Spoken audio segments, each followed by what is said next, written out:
আউযুবিল্লাহি মিনাশ শাইতানির রাজিম বিসমিল্লাহির রহমানির রহিম। আমরা গতকাল কিন্তু প্রতিবেদন দিয়েছিলাম আপনাদের মাঝে। সেই এক প্রতিবেদন আমাদের কাছে রয়েছে। আমরা মাটির মানুষের চ্যানেলের পক্ষ থেকে আপনার সামনে এসেছি। সেই চ্যানেলের পক্ষ থেকে আমরা খামারির কাছে জানতে চেয়েছিলাম তার এতগুলো ছাগল এই যে বর্ষার মধ্যে ঠান্ডা জ্বর কাশি, এই যে এখন বর্ষা এসেছে, তারপরে আপনার হচ্ছে শীতের সময় ঠান্ডা জ্বর কাশি হলে কি করে। যদি আমাদেরকে একটা কথা বলেছে যে তিনি কোনো ডাক্তারকে ডাকেন না, কোনো সুই দেন না, কোনো ট্যাবলেট খাওয়ান না, তিনি একটি জিনিস ব্যবহার করেন তার খামারে। এতগুলো ছাগল সব কিন্তু সুস্থ সবল, কারো কোনো ঠান্ডা জ্বর কিচ্ছু নেই।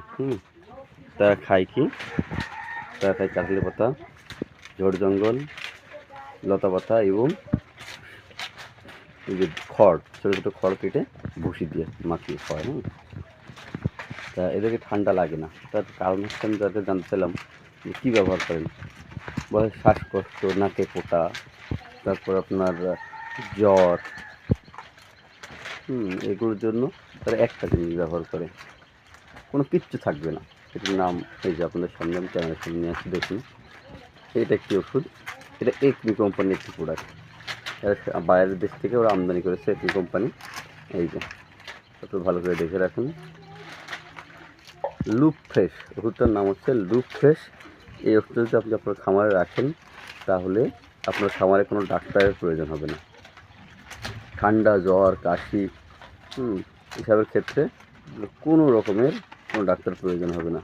খামারের কাছে আমরা জানতে চাইলাম আপনারা কীভাবে খাওয়ান এই ওষুধগুলো। খামারি আমাদেরকে বললো প্রত্যেকটি ছাগলের জন্য তারা 5 মিলি এই ওষুধ ব্যবহার করেন এবং কিছু ওষুধ ছাগলের নাকে এবং মুখে লাগিয়ে দেন। তাহলে কী হবে?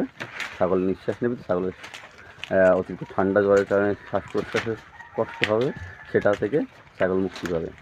তো আপনারা যদি চান, আপনারা সকল বড় খামারি আছেন, তারা অবশ্যই আপনাদের খামারে এই ওষুধটি অবশ্যই রাখবেন। রাখলে কী হবে?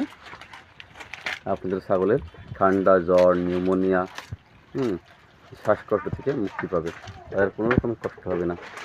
তো ঠিক আছে, আপনারা আমাদের চ্যানেলের সাথে থাকবেন। আরও নতুন নতুন আমরা আপনাদেরকে দেখাবো এবং নতুন নতুন রোগের সমাধান দেবো ইনশাল্লাহ। আপনারা আমাদের চ্যানেলের সাথে থাকবেন এবং আমাদের চ্যানেলটি লাইক কমেন্ট এবং সাবস্ক্রাইব করে চ্যানেলটির পাশে থাকবেন। তো ভালো থাকবেন। আমাদের মাটির মানুষের চ্যানেলের পক্ষ থেকে আমি সকলকে জানাই শুভেচ্ছা অভিনন্দন এবং সালাম। আসসালামু আলাইকুম রহমতুল্লাহি ওয়া বারাকাতুহু।